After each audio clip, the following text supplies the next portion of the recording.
prison industrial complex. And if you guys have any questions, feel free to ask, at any time, basically.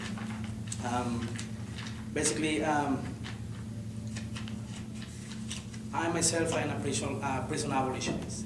And what does that mean, basically? What is a prison abolitionist? It's a person who truly believes that prisons shouldn't exist. For what reason? It's because in our case, in our society, in our country right now, we see the fact that prisons don't work. There is nothing about that you can say about prison, like prisons are there to help rehabilitate the people and educate the people. That's not happening right now. What I see right now is like, who are the people who goes to prison? The majority of people that are in prison right now are like black people, Hispanic, people of color, poor people, and also people with disabilities too. Homeless, that's a major target of the prison industrial complex too. And the same case of slavery, why we should abolish slavery, because it's cruel, because it's inhuman, because it doesn't help society, because it oppresses like a certain type of people. The same with the prison industrial complex, and there is so many parallels between slavery and the prison industrial complex, So first, what is the prison industrial complex? So the prison industrial complex, to be clear, is a multi-billion-dollar industry. And when I say multi-billion-dollar industry, it's basically like billions of dollars are coming from this like horrible business. And also, prison industrial complex is part of capitalism. I will say it's a product of capitalism. And it's one of the worst aspects of capitalism. If I want to put it in that way, I will say like the prison industrial complex is like capitalism on steroids, basically. Basically, how the prison industrial complex works is really easy. You have your legislators, your politicians, and you have your corporations, and you have the media. Those three like different aspects of our society work together to incarcerate like millions of people, and to profit from that, basically, to profit from human beings.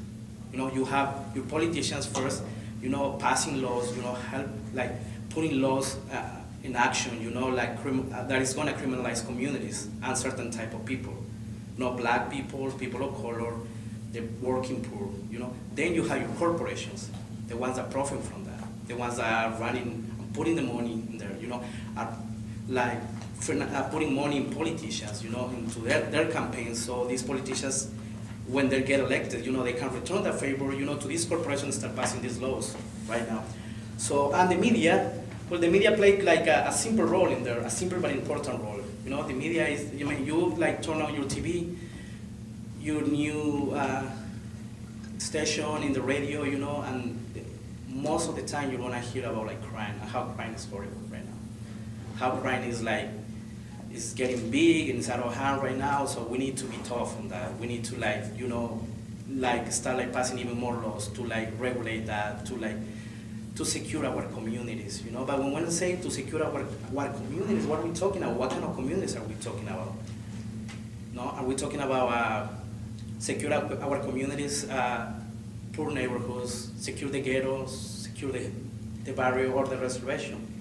No, when the media talk about secure our communities, basically it's simple, let's secure our white suburban communities. Because in the other communities, that's what crime came from these communities, to these other communities. They're supposed to be peaceful, they're supposed to be like clean, And also, there is 3 major corporations right now in the prison industrial complex. To understand this, we have to understand that in the 1980s, we didn't have basically any private prison in the United States. But during the 1980s, we seen like the rise of different political agendas, and also the pass of different laws. We have 3 different laws right now, that are part of the industrial complex, and help this multi-billion-dollar industry. We have the war on drugs, the war on terrorism, and the 3 strikes law. And I want to talk a little bit about each of these laws, and what is important. We need to realize first what you guys know about the war on drugs. Why are you hearing the news about that? We hear all the time there is an epidemic of drugs, and we need to control that. We need to stop that. how the United States fighting the war on drugs first. The United States fighting the war on drugs is putting a lot of money, sending a lot of money, sending the military apparatus to another countries to study drug trafficking. Colombia, Peru, Bolivia, especially South America. Because the cocaine came from all these countries, because they're a mayor like one of the mayors like crops there is the coca leaf. But the way that these countries perceive the coca leaf is totally different, like the way our society perceives the coca leaf. For a Colombian indigenous people, for a Peruvian indigenous people, or for Bolivian indigenous people, the coca leaf is not like something dangerous. Coca leaf is part of their tradition. They were like growing and using coca leaf for thousands of years, and they didn't have any problem with that. But the United States like start demonizing this tradition, start demonizing this culture, start demonizing this country, sending their military, putting a lot of money into the government, under the excuse like we're fighting this vicious war, the war on drugs.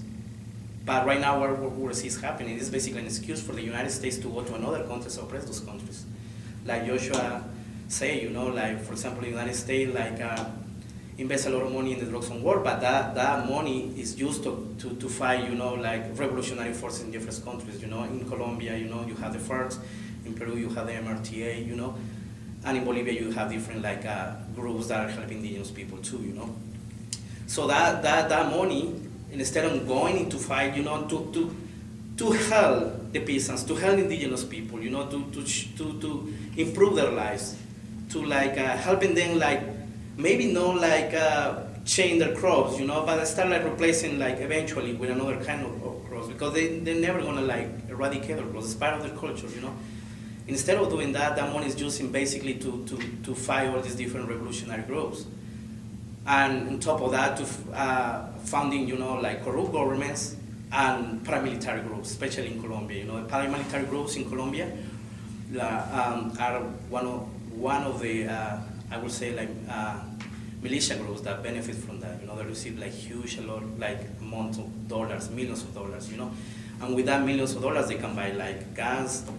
They can fund in their reactionary wars, and also at the same time killing a lot of like indigenous people, peasant workers, union leaders, etc. So that's the excuse for the United States to go to another country, and also the excuse of the United States as the government of this as our government in this country is like we're gonna like fight this war in all these places that we have like a high presence of drugs. So it's an excuse for the United States government to oppress different and to control different oppressed nationalities inside the United States. When I say oppressed nationalities, I'm talking about like indigenous people, Native American people, I'm talking about black people, I'm talking about Chicano and Latino people. Right now, the problem with this is like creates a sense of fear in the major society, create a sense of like the government is taking control of this, and there is an excuse, there is a big excuse to incarcerate all these people, to put all these people in jail, But we need to realize something, capitalism, the system doesn't work. And capitalism is like a racist system too. So right now, if we like check every single jail in the United States, we're gonna see like a huge amount of black male and Latino male.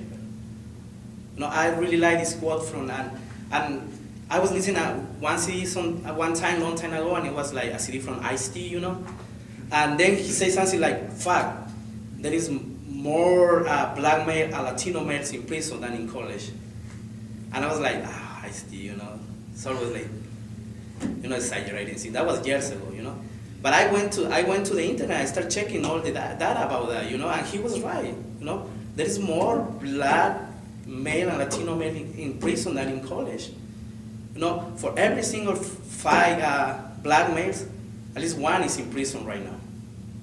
And United States have like millions of people incarcerated. The majority of them people of color, has millions of prisoners, more than Russia, more than China, more than Iran. And we always hear in the news like Iran and China and Russia, how horrible they are, and how they like violate human rights, and how they don't care about their people there, you know. But what about the United States, you know? How hypocritical is that, you know? So I have a fact here that I want to read really fast. It's from this amazing author. Her name is Michelle Alexander, and he wrote a book called The New Jim Crow.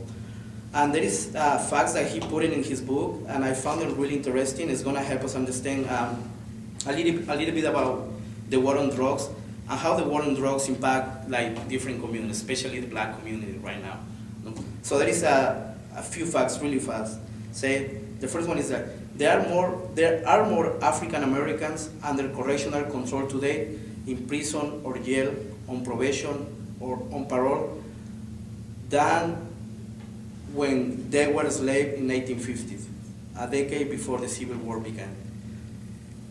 So we have more people in prison right now that the United States, like in the past, used to have like certain, you know, I don't remember how many slaves the United States used to have during the 1850s or the beginning of the 18th century. But right now there's more like prisoners, and the majority of them are black, of course. And also, there is another fact here. It says, as of 2004, more African American men were disenfranchised than in 1870, the year the 15th Amendment was ratified, prohibiting laws that explicitly denied the right to vote and basic race. So, what is basically happening right now? We see like a lot of like black youth in the ghettos of this country that they don't have any other, I would say, experience than going to jail. You know, their lives, you know, it's basically a circle of like going to jail, finish their sentences, get out, going back to jail again, finish the sentence, get out. It's a vicious circle, you know, and it's happening right now. You know, it's happening for a lot of African Americans. It's happening for a lot of Latinos. Why is this happening? You know, our government, a lot of these corporations, like involved in the prison industry companies, always like praise themselves about like how they're like doing like a great job educating and rehabilitating people. No, but that's not happening really. You know, the amount of money that they're like basically making from this kind of business is huge compared to the amount of money that they're putting in rehabilitation programs and education programs. I would say basically there is non-existent rehabilitation education program in the jails of the United States right now. So let's talk about really fast about a city like Chicago, who have a highly presence of African Americans. What happened there right now?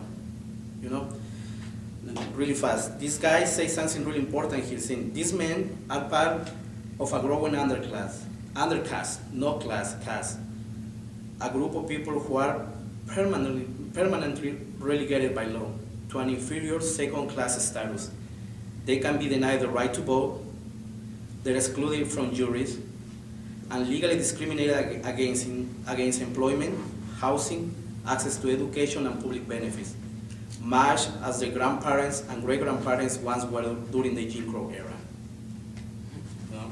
So what's happening? You go into jail, you get out of jail, you can get a job, you can get an education, you can even vote right now, and if you're interested in voting, you know, you can have any like any impact in society.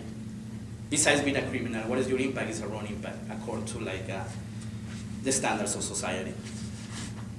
So to understand a little bit about this, is like we need to realize like when the drug on war start, basically the first president to use the term the drug on war was Nixon 40 years ago.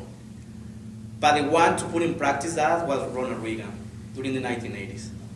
You know, and we all hear about the crack epidemic, you know, and how horrible it was, and you guys probably hear about the crack babies, you know, and these mothers who were addicted to crack, having these babies that were like malformed, having different problems. A lot of them don't even survive, you know, because crack is like a hell of a drug, you know, like cocaine, basically. You know? So it's basically all these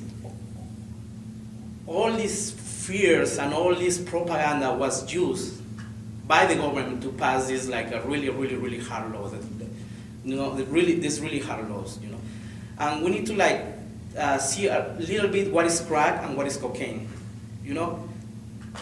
Crack is a derivative of cocaine, basically. And there is studies right now, it was a study from Harvard University from 1997, it says like the level of toxicity and addiction of crack and cocaine are not different at all. It's the same thing, basically. Of course, cocaine, the powder, you snort it, and crack, you smoke it. That's the only difference, but the level of toxicity and addiction is the same. But why are we targeting crack so much? Why are we using that excuse that crack is even worse than cocaine? Why are you seeing? It's really simple. Because it's prominent in the Black and Latino communities. Exactly. Because the crack cocaine is the drug of the ghetto. And cocaine, the powder, is the drug of like the white circles, the glamorous drug. We see in TV like rock stars and movie stars using cocaine or talking about like, cocaine, blah, blah, blah, It's the stigma associated with crack. Like the people that use crack are criminals, the people that use crack are like deviants, the people that use crack are like crazy people, and the majority like present are Latinos and African Americans, compared to like the use of cocaine powder is mostly white people using that. One of like the aspects that I found really like horrible is the ratio, the sentences ratio between crack cocaine and cocaine powder. Okay, for example, if I'm in the street right now and for some reason I use crack, and I get caught with 5 grams of crack, I can go to jail for 5 years. If I get caught with like 10 grams with crack cocaine, I can go to jail for 10 years. In the other side, if another person, let's say that person is a white person, get caught with 5 grams of cocaine powder, not with 5 grams of cocaine, but with 500 grams of cocaine powder, that person go to jail 5 years. The same sentences that I have if I get caught with 5 grams of crack. So it's that disparity that is like horrible and it's basically racist. You can get caught with 10 grams of crack, you're gonna be sent to jail for 10 years. If another person get caught with 1,000 grams of cocaine, that person is gonna have the same sentences that you have. So that's what a lot of people call this ratio. It's like the 100-to-1 ratio law, basically.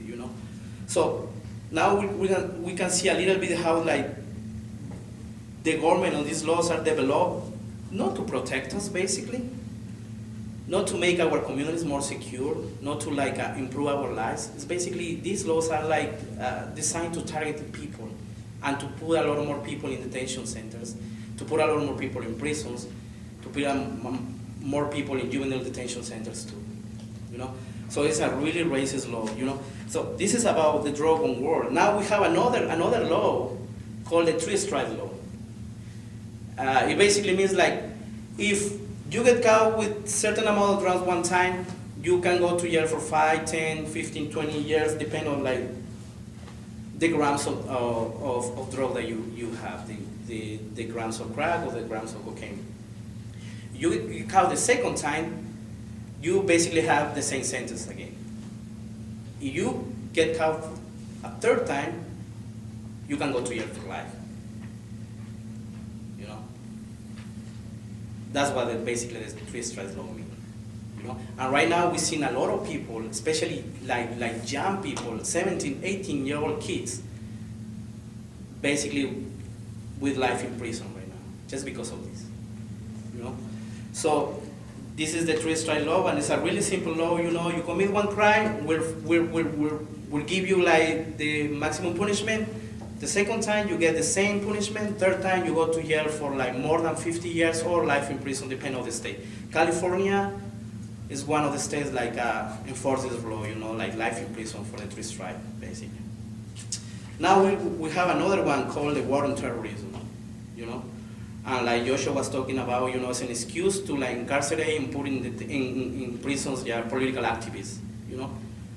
You know, you have like communists right now, you know, like Carlos Montes, you know, from the Freedom Socialist Road, you know, who was in prison right now, you know, and is still like fighting his sentences, you know. And you have the different cases of different people, anarchists, communists, you know, political activists, human rights activists, you know, anti-war activists, you know, like have right now basically the same experience right now. And now with all these new laws, the NDDA, and you know, they're trying to like put in the same law to basically the whole population of America, you know. The funny thing about this is, you know, I was reading, you know, like in the internet about this a little bit, you know, like a lot of like black people, you know, Latino people saying like, well, it's good that we have that law right now. And they're like, why?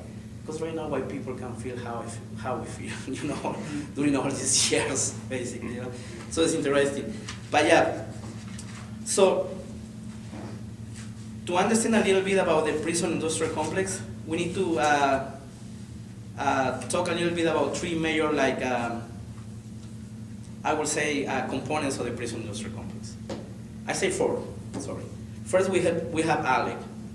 What is basically ALEC? ALEC is an organization, but it's not a group. You know, ALEC means the American Legislative Exchange Council. Now, every single year, politicians and corporations, CEOs of corporations are like, every single year they have this annual meeting. They're all getting together, they all discuss business there. Basically, corporations like put a lot of money into these politicians, you know, start like funding their campaigns.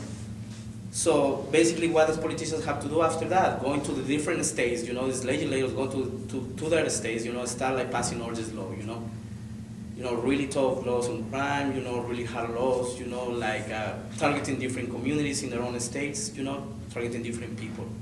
Now every single year they have this meeting. So ALEC, I will say, is like the father of the prison industrial complex, you know, is the one during the 1990s start like designing this, how it's gonna be. How are we gonna like have more people in detention centers? How are we gonna have more people in prisons? Who are gonna go there? You know, and what are we gonna do as soon we got all these people there? You know, what are we gonna do with them? Are we gonna let them stay there, or we're gonna try to like even increase our profits? You know, putting these people to work. When I say to war, I'm not talking about to war. Like, okay, these people are gonna go to war. I'm gonna have like a good salary. No, I'm talking about like basically a new form of slavery.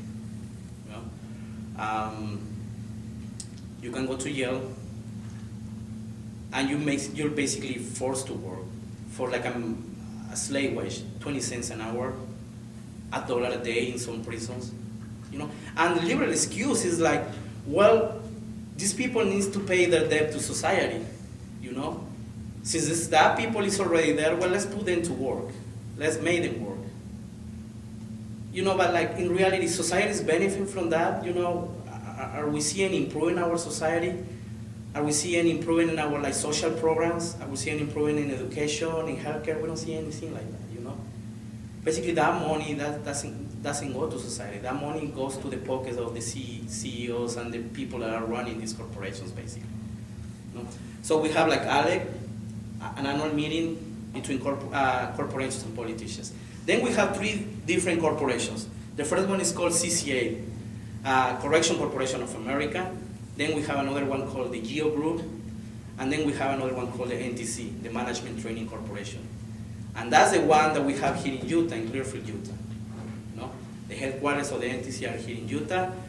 The owner, CEO of Management Training Corporation is like a famous persona here in the Utah State, you know. Her name is Jane Marquardt. She's famous for several reasons, and I explained to you a little bit about that. Yeah. So basically, one of the skills that we always I always hear and always read about this is, for example, what is the excuse for privatization? Anybody has an answer? Why we need to privatize it? An excuse. I'm not talking about Cut costs. exactly cut costs. What about competition, it will help them run more efficiently because there's competition. And another excuse is like improve things. You know, you take all these different programs from the public sector and you privatize those things, and you're cutting a lot of you're avoiding a lot of bureaucracy, for example. You are avoiding a lot of corruption. You know, you're saving time, you're saving money, you're making, like Mindy says, things even more efficient. No, that's the excuse of privatization. You know? And right now in the United States, we see this big boom of privatizing things. You know, right now it's like we have private prisons. We're talking about the privatization of education, for example, healthcare, you know, and different social programs. You know, that the government want to put all these programs basically in private hands. You know, and the liberal excuse is like, you know what? If we doing that, we're gonna help to create, you know, to improve all these programs. You know, they're gonna run in a way even more efficient, with less corruption, with less bureaucracy, and in the end, we're all gonna be happy with this. We're all gonna benefit from that. No, but the reality, we don't. I mean, if we're talking about the prison industrial complex, we don't see that happen. You know, like I saying before, the amount of funds they put in like education and rehabilitation is minimum. And also, there is like several cases of like abuses in private detention centers and prisons. You know, from sexual abuse, from physical abuse, from mental abuse, you know, from like basically new ways of slavery, you know. So prison guards too, and you know that's another thing. You know, right now I was watching this documentary. Like it shows basically how like prison guards in private prisons don't have basically not even the required training to handle these prisoners.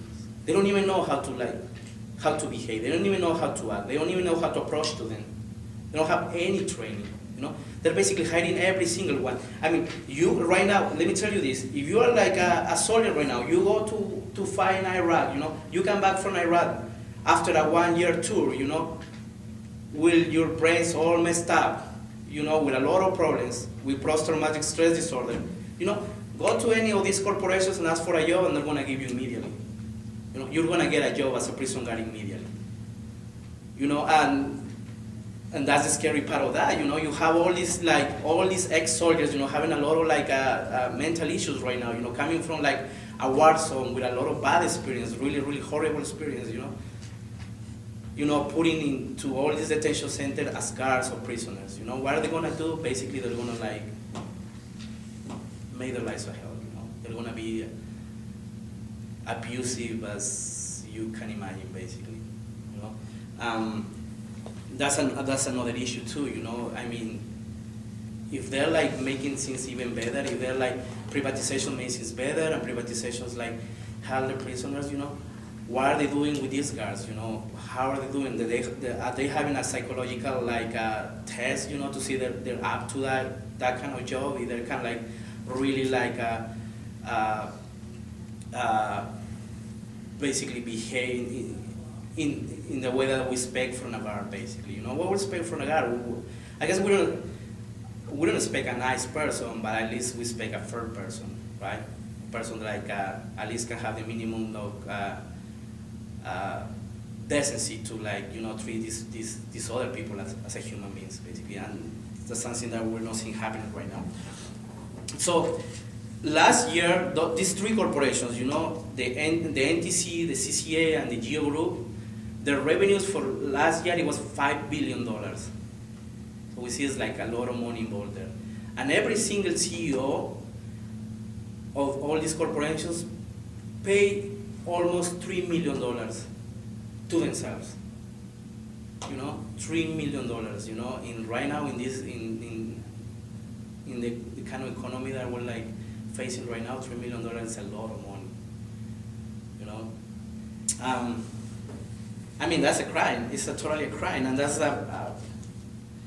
no, we're talking about the United States, where we're supposed to be the leaders in democracy and human rights, right? That's what our governments tell us all the time. You know, we're the ones, we're the good ones.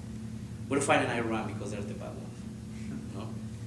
Because they're the horrible ones, but we're the good ones. We're bringing democracy to the rest of the world. But that's not happening, you know. We can even have democracy. We can even have liberty and freedom in our own country. How are we gonna like bring those concepts to another parts of the world? Okay. So that's basically what's happening right now in our prisons. Right now, there is another issue of the prison industrial complex. You know? And this is an issue that is really, really, for me, is I've seen it in my community, I've seen it in a lot of friends of mine, you know, is the issue of immigration. You know, the prison industrial complex loves immigrants. You know, this corporation loves immigrants, but not for the right reasons, you know. They love immigrants because for this corporation and for the prison industrial complex, immigrants are commodities, basically, you know. You can make a lot of money from them. And right now, we'll see like that these kind of things are happening right now. No,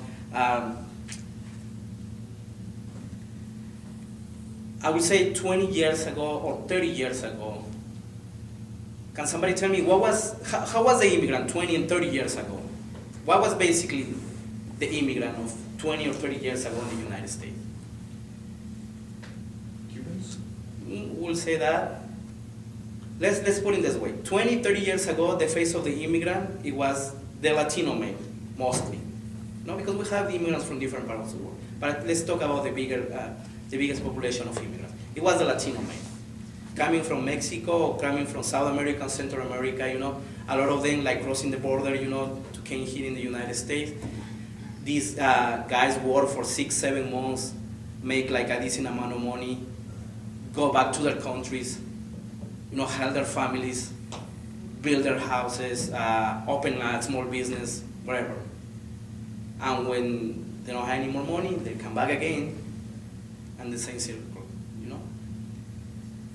But the new face of the immigrant in America is a totally different face, you know. It's not anymore the Latino male crossing the border, making some money, going back to their country, coming back again. You know, the new face of the immigrant is people that were living here 15, 20, 25 years. You know? People that already have families here. You know, parents that they have kids, and the kids are American citizens. Kids are not like Mexicans anymore, those kids are not from South America anymore, these kids are from the United States. They don't know any other country, this is their country. English is their first language. A lot of them don't even speak Spanish. No, their parents speak Spanish, they don't speak Spanish. You know? So that's the new face of the immigrant in America. Is people that were living here for 15, 20, 25 years, have kids there, they're married here, they're like, found a partner here, found a wife or a husband here, and start a family here. Now we see all these like immigration laws, you know, passing. In Arizona, we have SB 1070, you know, 2010. And who was behind all this immigration law, especially the law in Arizona? It was again, you know, the ALEC group, the CCA, and the GEO group, and the NTC, of course, in a small way. Those were the ones like putting a lot of money into those politicians. I don't know if you guys know this, but like the NTC, the Management Training Corporation from Utah, gave like Russell Pearce, you know, the main brain of SB 1017, like I think like how much? $1,000, $2,000. Yeah. In three different times, you know. They're claiming like their excuse is like, well, we don't give it to him specifically because he's passing this anti-immigration law. We give to any politician that support the prison industrial complex. We give money to any politician that support it. But come on, if you're giving money to Russell Pearce, who is the member of SB 1070, that law that criminalizes immigrants in Arizona, you're doing it for a reason. The reason is clear, you know. You want those immigrants to go to jail. You want these laws to pass so you can profit from that. You know? The same thing happened in Alabama, the same thing happened in Georgia, the same thing they're trying to do here in Utah. You know, I don't know if you guys are aware of this. In February, there is a court session to see if Utah is going to pass this new law, HB 497, that will make basically Utah like Arizona and Alabama.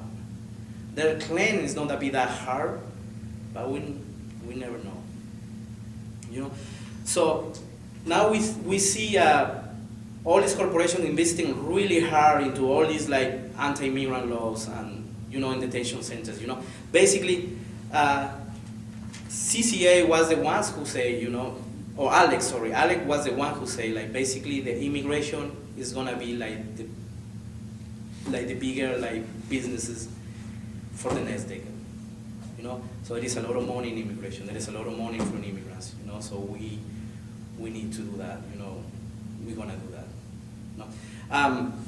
How they do it? Well, they have the media within, they have politicians within, and they have a lot of people, support a lot of people in the United States. People that basically read and like believe every single thing that the media say. So that's the issue with immigration.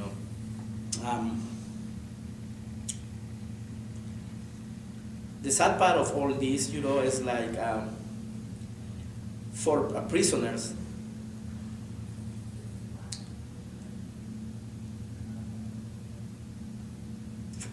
For them to be treated as human beings, it takes them a lot of efforts, a lot of organizing. I don't know if you guys know this, but the prison rights movement didn't start in the major society. No human rights groups held them, no African American groups held them in the past, no Latino or immigrant rights groups held them. The prison rights movement started inside the prisons. It will go to the history that we never learned in high school, we never learned in college. How this happened. We're gonna see prisoners. I don't know, these brutal murders, criminal savage that society want us to believe, that they are. One of the major moments of prison history was the Attica Revolt, 1970, New York. All these prisoners, they get tired, they were for years, you're suffering different kind of abuses, Their food, they were denied food, they were denied medical care, they were denied education, and they were denied basically basic human rights. They were physical, they were abused every single time. And it was a moment that all were tired of that, and that's what happened in the Attica Revolt. The Attica Revolt, it was I would say it was such an impressive tiny history. You have all these African American dudes and Latino dudes, and you have these white prisoners, the Aryan Brotherhood. For once, they all put all the difference aside, and join as prisoners, as oppressed people, and fight for the rights. That's what we have right now, the prisoner rights, is because the same prisoners that were abused, stand up and fight for the rights, But right now with the prison industrial complex, we see all these rights are denied to them, they're basically don't have any opportunity to better themselves inside prison, and as soon they're out of prison, what they're gonna do with their life? They can get jobs, they can get an education. So what are they gonna do? What you have to do? The only thing that since the moment that you grow up, you were a teenager, is jail, and sell drugs. You don't have any other opportunity in society. You're gonna go and do the same thing again. It's sad, but that's how this system works. Can you blame them? I would probably be doing the same thing, to be honest. If I don't have any other option. But yeah, so right now there is 3 different cases. One guy in Texas, an African American guy, he was beaten to death by police. Because this guy couldn't stop smiling. And he was beaten by the guards really bad until after a few days after that he passed away. After a lot of it was a lot of people protesting against that, relatives, friends of him, people inside the prison, they started running, investigation about that, and they realized that this guy, basically, this African American convict was basically a guy with a lot of mental problems. So a guy is supposed to be not in a prison, not in a detention center. He's supposed to be in a mental facility. Was put in a prison. And this is not only one case, an isolated case. Like all these corporations want us to believe. This is happening all the time. Right now, one of the major problems that prisons are facing is like the abuse of queer people and transgender people in prisons right now. There is no any regulations in the United States prison complex and in detention centers for how to keep their transgender people, for example. So, and there is a huge amount of transgender people that are undocumented. A huge amount of transgender people are in prisons too. So when you put a guy who looks who is basically a woman, I wouldn't say who looks like a woman, identify as a woman, and is doing this whole process to change their bodies to be, a completely woman, When you put a person like that in a prison, what's gonna happen? That person is gonna be sexually abused several times, And that's what happened in one detention center in Willis in New Mexico, This woman named Tanya, she was a transgender woman, She was sexually abused by the guards several times. The guards even promised to the other people, the other guys detained in there, we'll give you even better food if you sexual abuse this person also. So she was sexually abused several times. After that, she fight the government and she basically have the residency, under the premise she's gonna be deported to her country. She's gonna be suffering sexual abuse, even dead. But the funny thing is it happens already here, It didn't happen in her country or in was Mexico. It happens in the United States. So that's the other issue, abuse is never avoided in private prisons and in detention centers. Abuse is happening all the time right now, and it will keep happening because these corporations, they're not investing any money in that. They don't care about that. The only thing that they care is about how we can make profit for these people. Like I said before, people are commodity for them. Now, I have some facts about immigration really fast that I like to read, and this is really important. This is really interesting. It says immigrants in detention include families, both undocumented and documented immigrants. Many who have been in the U.S. for years and are now facing exile, survivors of torture, asylum seekers, and other vulnerable groups including pregnant women, children, and individuals who are seriously ill without proper medication or care. Being in violation of immigration laws is not a crime. It is a civil violation for which immigrants go through a process to see whether they have a right to stay in the United States. Immigrants detained during this process are in no criminal custody. The Department of Homeland Security is the agency responsible for detaining immigrants. About half of all immigrants held in detention have no criminal record at all. The rest might have committed some crime in their past, but they have already paid their debt to society. They are being detained for immigration purposes only. Torture survivors, victims of human trafficking, and other vulnerable groups can be detained for months or even years, further aggravating their isolation, depression, and other mental health problems associated with their past trauma. As a result of this surge in detention and deportation, immigrants are suffering poor conditions and abuse in detention facilities across the country, and families are being separated often for life, while the private prison industry and county jailers are reaping huge profits. So this is what happened right now, the government is deporting parents, it's putting kids in foster care, separating families, destroying communities, whole communities in general. This happened right now, it's happening here in Utah, And I mean, it's sad, it's horrible that, we're treating these people in that way.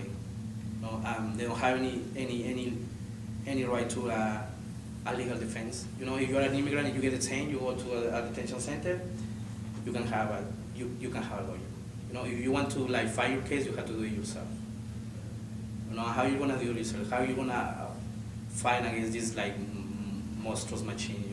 There's not even a chance that you can win that. So that's another issue, you know.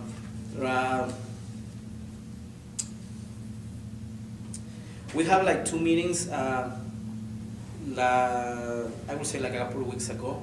We have one meeting with the NTC, the Management Training Corporation, and with the CEO called Jen Marquardt. And she's famous in Utah because she's a lesbian. So she's well known in the LGBTQ community here in Utah. She is a lot of like gay activists talk really highly about her. You know how generous she is, how like wonderful she is, how like she's supporting all these like righteous causes, you know, and helping the LGBTQ community. You know, they were the ones who like contact us to have a meeting with them. You know, so we went there. It was myself and 2 other like comrades. You know, we were there and we sit there and we start talking to them, and we didn't have any other request for them. You know, our request was like sincere and was straight and honest. You know, when they asked us what you guys want us to do, we basically say, well, stop putting money in private prisons and detention centers. Yeah, for them, well, like, for us to end there, I mean, they say they couldn't do it, you know. I mean, 52% of their business came from private prisons. You know? So then they start asking us why we want that, and we raise all these issues, you know, like specific cases of abuses in detention centers and private prisons run by the NTC. The only answer that we have from the CEO is like, well, if that's happening in one of our like facilities, that would be totally horrible. I mean, the 3 of us, we looked to each other and I was like, actually, this is what happened in your facilities right now. It's not like if that will happen, this is happening right now. But these people are really naive. These people really believe in their own lies, you know? I mean, there's no way. I mean, for them to go and be able to sleep during the night, I don't let their conscience like start eating them, you know, they have to believe their own lies. No, and basically, it was a really like tense meeting, you know, but at the end, our only answer for them was like, the NTC was doing a lot of business like in a really secret way, you know, and we're not gonna let that happen anymore, you know, we're gonna, right now, our goal is to start like educating and raise awareness in our community, you know, right now. You guys are part of this community, you guys are profiting from these people, we're not gonna let that happen, you know. For a long time, you guys were like, you guys will be able to do run all this business, you know, and nobody knows about that, you know, but we're not gonna let that happen. And to Jen Marquardt was basically our answer is like, every single organization, every single person that take money from you, that receive your donations, it has to be accountable for what they're doing. They need to know where this money came from, and they need to be aware of this, and they need to answer why they're taking that money. And that's how we approach Equality Utah, you know, one of the major lobbyist groups for gay rights. You know, we approach to them in the same way too. We didn't have a clear answer from them, is they're going to stop taking the money or not. They say they're just going to talk to the board and see what they're going to do after that, you know. But, you know, I mean, we're working on that, you know. We need to stop this. You know, this is part of our society that a lot of people don't even want to think about that, you know. I mean, prison is horrible. Prison is not it's not pretty, you know. But you know, people are they're no criminals, you know. You have a lot of people are like wonderful there. You know, you have a lot of political prisoners there. You know? And you have people that are really smart inside prison. You know, you have a lot of people like with a lot of potential. I would say like prison is a breeding ground for revolutionaries too.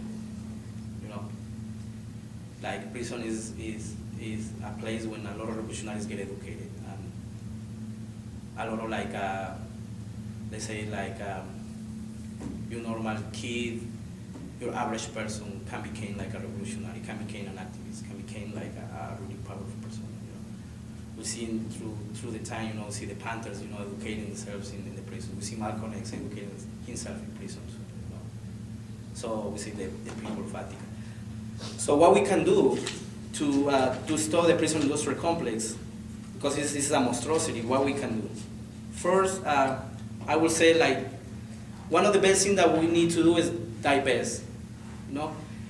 For sure, every single bank, if you have an account in any bank, Wells Fargo, Bank of America, Citibank, Chase, any single bank is putting money into the prison industrial complex. Every single man is funding and putting a lot of money into these like corporations and politicians. So you have an account in one of these banks, please, close your account, move to a credit union. That's even safe. That's safer, Do it, because if you have your money in your bank, let me tell you this: it's 100% chance that your money is used in this kind of business, in this dirty business. Another thing that you can do is like talk to your representatives, your politicians in your city, in your state. Approach to them. Make sure that they don't like support this kind of laws. Write letters. Another thing that you can do is like start trying to contact the prisoners. Start writing letters to them. There is a group in Salt Lake City doing that right now. It's the Anarchist Black Cross. They're like every 2 weeks they get together. They write letters to prisoners. They're gonna try to pass information, see if we can do that. It's hard. Right now, I was checking about the laws. There is a possibility to pass information, but it has to be really, really minimum. And there is a lot of requirement. You letter have to do this side, this way. It can be like against the government. It has to be basically kind of like a really, really mellow letter, nothing extremely radical or combative. But there is always way. There is always way to contact the prisoners, do it through the families. Another one thing I really like was the group in Chicago. They were like passing information. Putting information in with the families. Approaching the families and putting flyers. Inside the bags of chips or like bread. So the guards don't even notice that. So there is that also. Be aware. Be aware, because right now Utah is an state that we don't have any private prison here. But that can change anytime. That can change, like, could happen next year, happen in 2 years, it could happen at any time, As soon as a law is passed, that allow these corporations to start, like, investing in private prisons or to make one of these public prisons a private, that will happen immediately, So be aware of those things, because that can happen. Also, one of the questions that we have from the NTC, and this is the funny thing, they say to us that they feel kind of like they're a target because we're like targeted them, and they were like, why you guys don't start working in the public sector too? Why is always the private sector? Why we are the evil ones? And our answer was like, well, it's not the public or the private sector. For us as in the Salt Lake City prison abasement campaign, is this whole like vicious aspect of our society. The public sector is horrible, the private sector is horrible too. But you know what? At least in the private sector, that there is no like personal, like specific individuals putting a lot of money in their pockets. In the public sector. In the private sector, yeah, you guys are the ones like profiting from that. You guys are like putting a lot of like amounts of money in their pockets. So you guys should be accountable for that. So of course we didn't have any answer to that. They were like, we're doing a lot of good things here in our community, blah blah blah. But yeah, that's the thing. Private and public, they all like together. They all like oppress these people.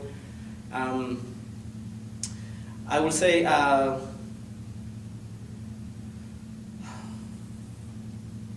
statistics show like basically the crime rate is going really low,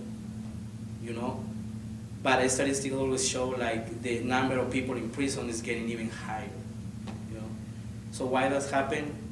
It's simple, because there is a lot of money involved and there is people like making a lot of money from that. So it's in, I would say it's in every single one of us. If we call ourselves revolutionaries, it's the average you call yourself revolutionaries to the union. Start, like facing these issues, start like fighting these issues, because there's no other way that we're gonna like have a better, like a real revolution in this country, in our society, without like taking in consideration, the people that are being oppressed right now, and also every single of us, we have privilege, we need to like look at ourselves and see our privilege, how privileged we are. Right now we're here, sitting here, we're talking about this, I don't have any experience with prison, I'm talking about this, that's my privilege,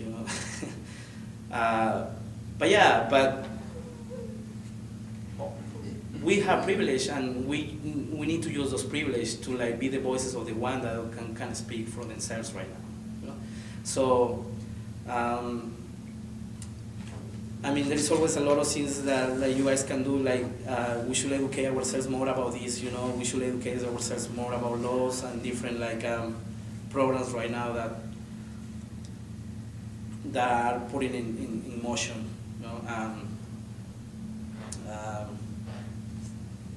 I would say that. I don't know if you guys have any questions about this. Excuse me. The prison, like, so obviously, like, the prisons have a source of like almost free labor, and that's part of it. But also, oh yeah, that's something that I forgot to mention. But yeah, I just wanted to like, I mean, they also obviously like they build the corporations build the government as well, right? Mm-hmm. They build by prisoner and. Yeah. Well, how the money flows is really interesting, because basically you have corporations. They start investing in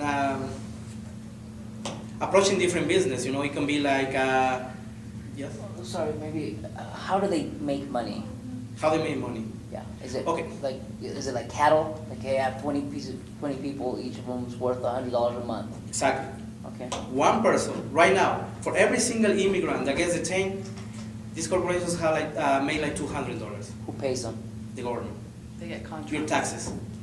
Okay. Our taxes. What about just like Joe Schmo, white, black, it doesn't matter, just someone that gets in trouble?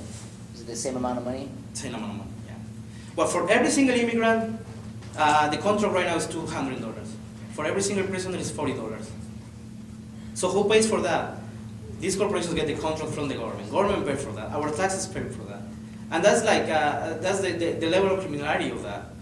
Because the government is putting a lot of resources, a lot of money into the prison industrial complex, paying these corporations to keep these people incarcerated, not to rehabilitate these people, not to educate these people, basically to keep them incarcerated, or to keep the vicious circle of like, you get incarcerated, you get out, you commit a crime, you go back to jail. No, because that's the only way that they can make money. So the government is putting a lot of money and resources into these prisons and detention centers, to keep all these people basically in detention. But in the other side, the government is not putting any money. Right now, the government is not putting any money in education. The government is cutting social programs, Healthcare is bad, Unemployment, mass unemployment is horrible. So that's the level of criminality of that, How you're putting so much resource in incarcerating people, you're targeting people, and at the same time, you're not putting any money to preventing that. What is the best way to prevent crime? Education. Education, exactly. Education. And we see right now, now we're talking about high schools and elementary schools in poor areas. How are the chances that all these kids are gonna go to college? The opportunities for them to go to college compared to a high school in a suburb, what are the difference? I mean, you guys, I've been in Harlem, I know how it's like high school there. I've been there for 1 year, and it's horrible. I mean, high schools are basically like, let me tell you this, a high school in Harlem, and I'm pretty sure like a high school in East LA and South Central is the same, It's like a small prison, basically. You have real cops there as a security. You have metal detectors in the exit and the enter of the school. You have laws, you have curfews. You're not there to receive an education. mean, you just go there because, I mean, your parents send you there, you know, but you grew up with that, like, state of mind, you know, I'm living in, like, and something is almost militarized, you know. I have to behave in this way. I can't say those things. I can act in this way because I'm gonna get like a ticket, or I can get sent to detention, or do this, or this or that happen to me, you know. So education in the United States is like I would say it's a really segregated business too, you know. You know, no anyone had the opportunity to go to college. No, anyone had the opportunity to go to a university, for example. You know, there is like a white middle class or colored middle class people. They can afford to go to college. They can afford to go to a university. For the poor class, you know, for the working poor, for the oppressed nationalities, for the people of color, the poor people of color, what are the only options that they have? Crime or the army, right? Well, you have to, I agree with you, but then you have to give themselves accountability. Mm-hmm. You know, you're absolutely right, I agree with you 100%. But, you know, I could name 1,000 minorities that come from terrible places that educate themselves, that personal desire to become better. Mm-hmm. So as a group, you know, you can't take away their choice, but that's what kind of like what I'm kind of getting at. I mean, I don't know if you want to speak to that, so. Yeah, I mean, when we talk about choice, what are we talking about? I mean, because an individual better himself or herself, let's say like a poor Latino person better himself or herself, it doesn't mean like the whole Latino people as a group have the same opportunity. In the same way, like if a Latino commit a crime, it doesn't mean like the whole Latino population, they're all criminals too, you know. We need to see like not only the specific cases, you know, of like success stories. We need to see like society in general, and how society like the majority oppress the minority groups, you know, and how the minority groups are basically like in the bottom, you know, and suffer the effects of that kind of oppression. You know, as it's a systematic levels of oppression, you know, and as a whole, of course, these groups are oppressed, and these groups are being targeted to go to prison, and these groups in high numbers are going to go to prison. Okay, so the question is, we know that's the issue, but how long are we going to be able to say they're oppressed, 20, 40, 60, 70, 80 more years? It's going to continue until we do something about to say, hey, let's change that cycle, but what are we going to do to change that cycle? Or we're going to talk about this for 30, 40, 60 more years, and it's going to be the same thing. Yes? I just wanted to say, like, as far as like their oppression currently, and as far as like as it feeds into like the prison industrial complex, like it's very interesting that like actual African Americans here in the United States consume 12% of the illegal drugs in the United States, yet they represent 70% of drug-related incarcerations. So there's still like a racism that's very embedded into at least into the judicial system. Of course, I think into the capitalist system as a whole, but we can see it. We can see it statistically in the judicial system. But maybe just to also speak with what you were just talking about, like what is agency and what is choice, and we can't just assume like there's and I think part of the American farce is that we're assuming there's an equal level playing field, so what is agency within a certain community and place, and what's agency within histories of oppression, and also when we think about individual choice and individualism, like how that is oftentimes, unfortunately, individualism and accountability that means having to leave your community and having to then, what is then assimilation and leaving community, whereas what is it to stay within a community and resist and struggle, and we often also use like individuals that overcome to be like, look, that person can do it, without seeing the structural, the daily, the racism and how that lives on lives and bodies. And I think letting a few people go through is the way to be like, look, everyone can do it. We have a black president, you know. And then I also, I guess, to talk about, you know, when can we stop being like, oh, the press. No, but- in these cycles, but like, I agree, but see, the more you, my opinion, yeah, the more you talk about the oppression, you're actually feeding it more power though, because you're giving it a reality. but it is a reality. I know until you change it though. It's been talked about for so long, and people are I'm Latin American. I've been oppressed, but I'm sick of saying I'm oppressed. I'm not oppressed. I choose not to be oppressed. I'm educating myself and doing something about Yeah. it. But the person that decides to say, "Oh, I've been oppressed my whole life," well, you're going to continue to be oppressed until I educate you and say, "Hey, let's get you educated. Quit being that, because you're going to do that because you're doing that to yourself." Yes, there's this capitalist government that's doing that, and he's going to keep you there, but you choose to be there because that's all you want to know.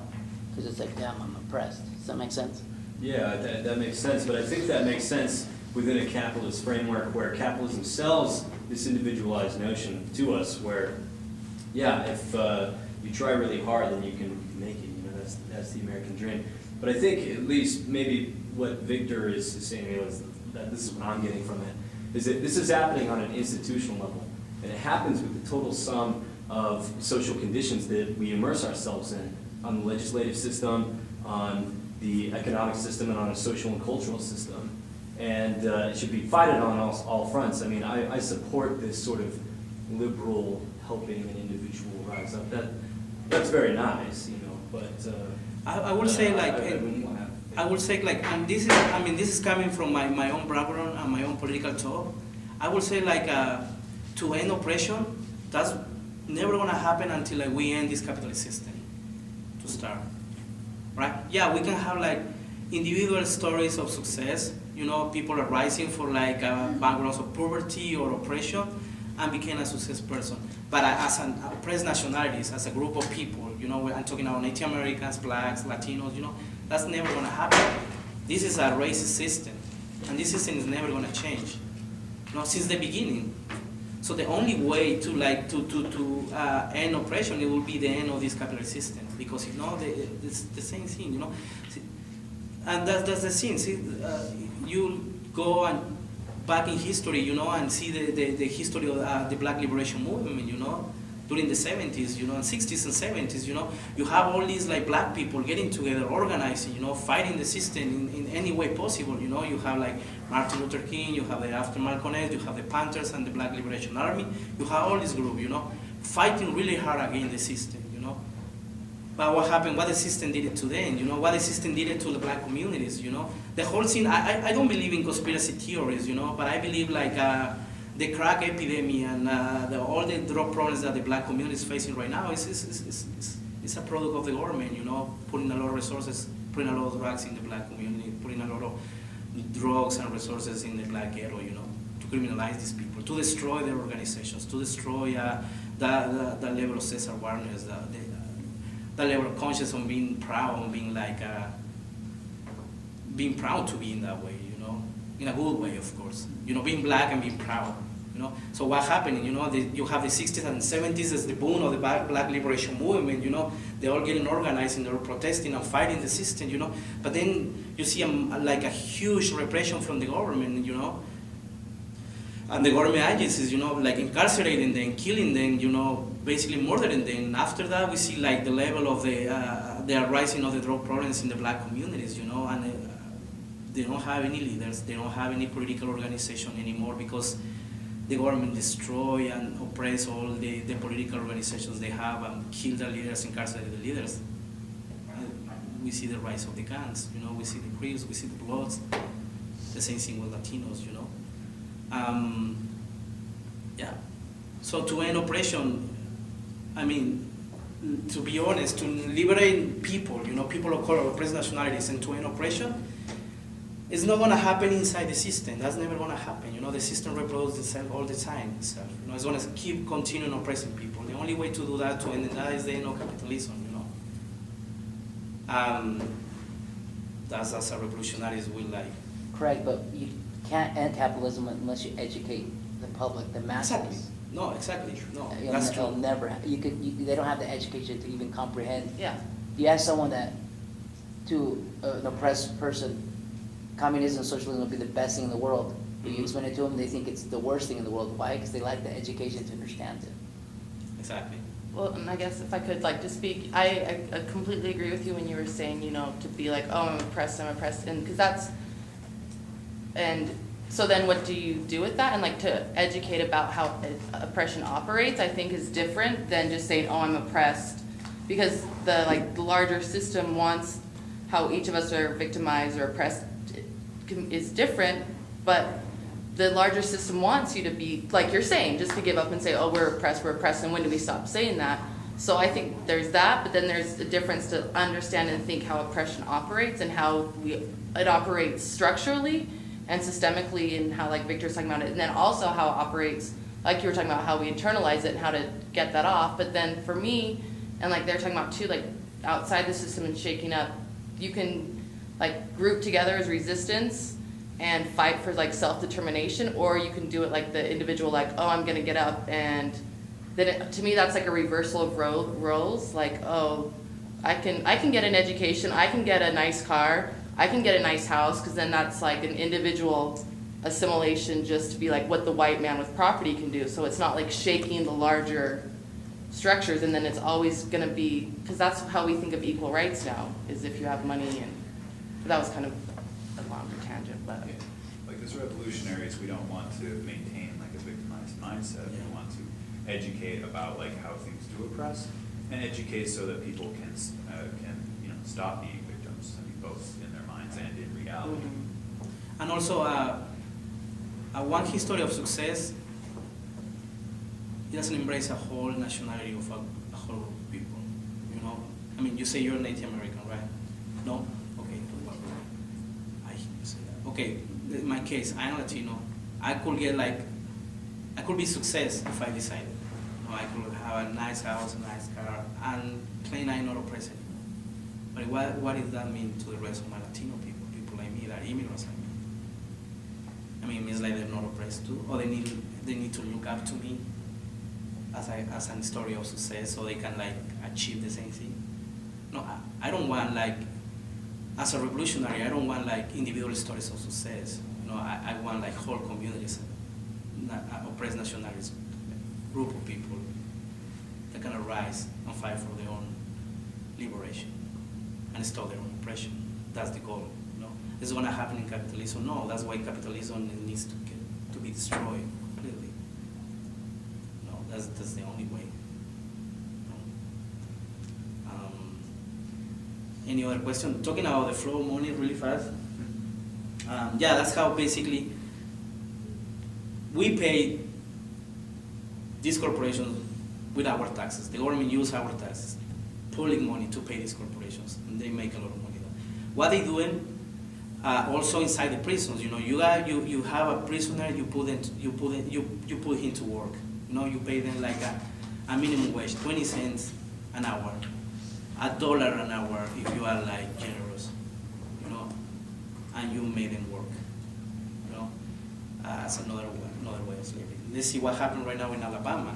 You know, Alabama passed this like a really like hardcore anti-immigration law.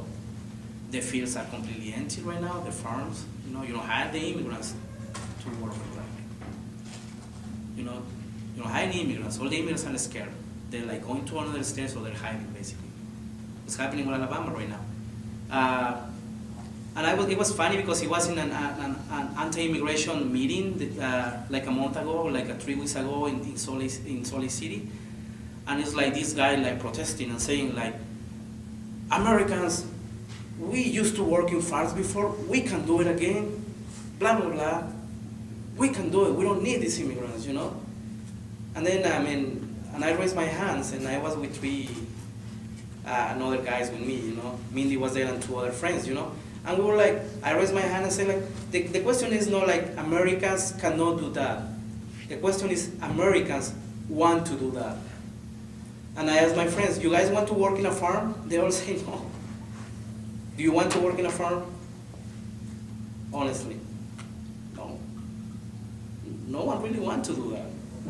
You know, I want to do that. I don't want to do that. You know, I don't want to work in a farm. But it's people willing to do that. You know, it's people that are used to do that. Like Mexican peasants, you know, they're like, that's their life. You know, they know how to do it and they're good for that. You know, this is the kind of people they want in this country. But right now in Alabama, we see all these people like flying away. You know, they don't want to stay in Alabama. They're scared to stay there. What is the state doing right now? Putting the prisoners to work in the farms and fields that right now are empty. Creating again, you know, this cycle of slavery again. You know, we don't have the immigrants anymore, so we're gonna put these prisoners to work there because no one wants to work these farms. No one wants to work these fields. Let's put the prisoners there. You know. Because they're not doing anything. What a better way to make them like active and to be like to pay their debts to society. Let's put them to work, you know, basically.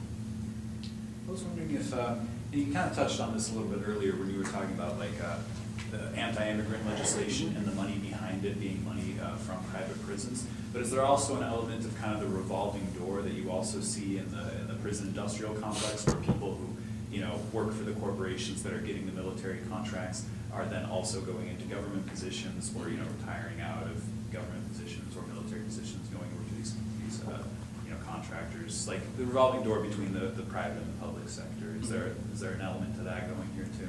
Yeah, it's happening all the time, basically. You know, I mean, you have like all these politicians right now, you know, like helping these corporations, passing their laws, you know, like passing that really hard core laws, you know, like that criminalize a lot of people, you know. You have all these politicians there, you know, working with the corporations, you know, and working in the public sector, going to the states, you know, passing, like, pushing this, like, pushing and talking for those laws, you know, all the time, you know. As soon as they're finished, you know, like, how long they can be there, 3, 4, 5 years, you know. After that, same politicians go and start working in these corporations. They became the CEOs, they became the advisory members, they became like the executive presidents, all these corporations. You know, they're all getting together, you know, it's basically how like they feed each other, how they help each other, you know. You know, the same thing with the military industrial complex too, you know. You have all these like politicians, you know, like giving the tontons for the United States to invade another countries, you know, as soon as they finish their public,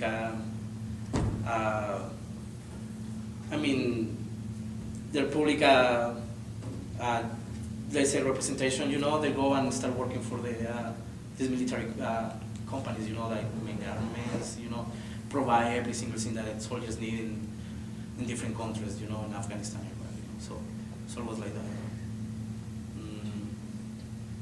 And the laws, you know, the laws are that they're passed, you know, basically designed, you know, to like help the corporation and like screw people's lives, basically.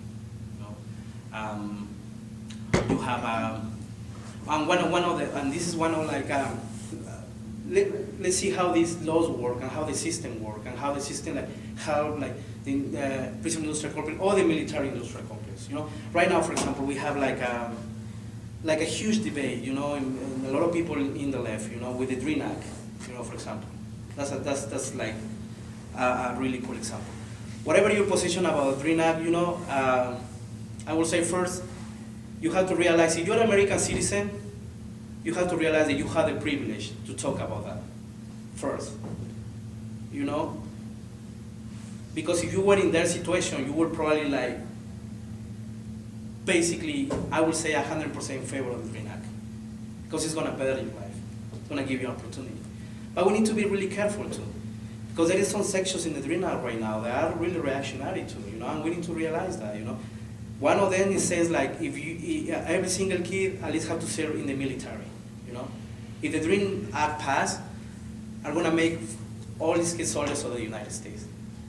It's that or education. It's that or education, of course. It's that or education, sorry.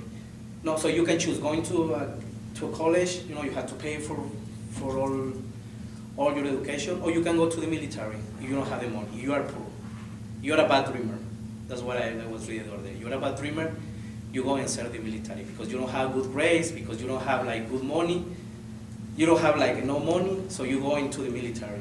And what's happening at that moment that you serve in the military, you know, we're here right now that the border is gonna get militarized, you know. That will probably happen, you know. So my biggest fear with the Dream Act is like those dreamers that are serving in the military right now are gonna be put in the border. Like, you know, watching the border, patrolling the border. So the ones that were oppressed before, you know, are gonna be there, you know, like stopping their own brothers and sisters to come to this country too. No, and that how this, so now we go against about how the system keep these circles of oppression, you know. The laws are designed not to liberate people, the laws are designed to keep oppressing people, you know. Right now we see like the Dream Act, you know, is supposed to give the opportunity to all these kids, you know, to become residents of this country and with the time become citizens of this country, you know. But as soon that happened, you know, a lot of those kids, they were not careful, you know, and we're still like pushing for amnesty, you know, completely amnesty, not only the Dream Act. All these kids are gonna go in the future, probably are gonna be like serving like and fighting imperialist wars or going to the border and militarized border, you know, stopping their own brothers and sisters to come to this country too, you know, and treat them as criminals too.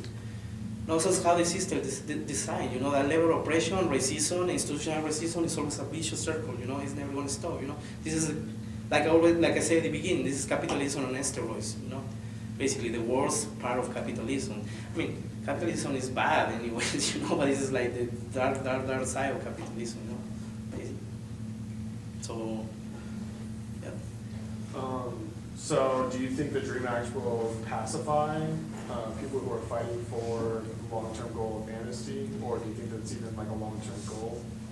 I would say like the goal should be amnesty, definitely. And if the DREAM Act passed, hopefully that never happened, but you know, history, yeah.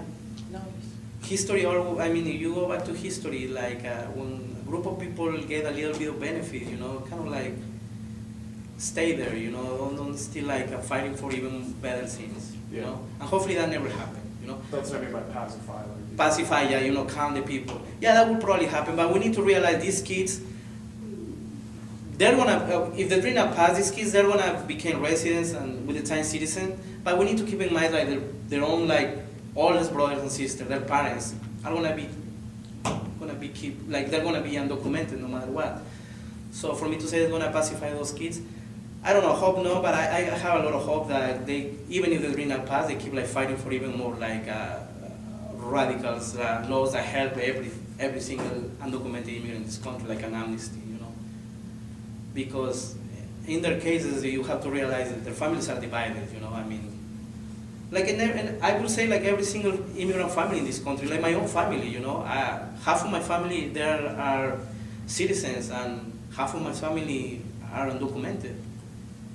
You know, I mean, that's the reality for an immigrant over here. Yeah, if I became a citizen of this country, I don't want to stop fighting for my people. You know, I will keep like raising my voice and, you know, talking about amnesty and how we need that. You know, basically. No, I mean, it's the issue of more than human rights issues and accountability issue. You know, United States, how are these people here? For one reason. You know, United States went to all these countries and totally screw their economies, screw their societies, destroy their communities. What are these people doing here? They don't have any other option. And United States as a country, as a society, we should be accountable for that people, you know, and we should be like happy to have these people here instead of demonizing them, you know. Simple like that, you know. Go to South America, go to Mexico, and that's the reality. That's United States bringing democracy to other countries. You know? Democracy is basically destroying entire countries and communities.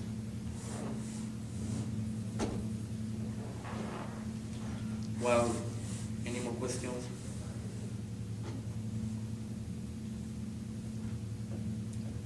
Well, thank you very much.